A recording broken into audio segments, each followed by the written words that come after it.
Уважаеми господин председател, господин комисар, колеги! Стратегията за Дунавския регион предстои да бъде одобрена от Съвета на министрите през април, което ще е сигнал към широката общественост, че няма пречки за старта на нейното изпълнение.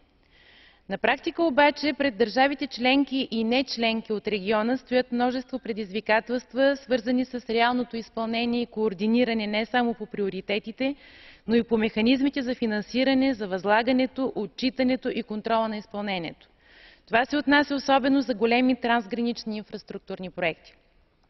Смятам, че Комисията трябва да разгледа с внимание въпроса за мониторинга на проектите, които се изпълняват по Дунавската стратегия, не само по отношение на финансовата дисциплина, но също и по спазване на срокове, договорености и качество на постигнатите резултати.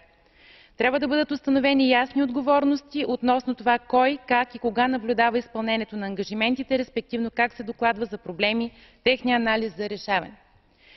Още един съществен въпрос е комуникацията и популяризирането на резултатите, постигнати по време на изпълнението на стратегията.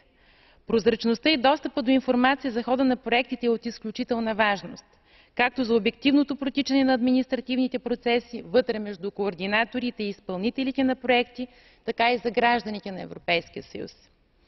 Преди създаването на стратегията ние проведохме широки дискусии и консултации по въпроси, които касаят приоритетите и реалните проекти по стратегията.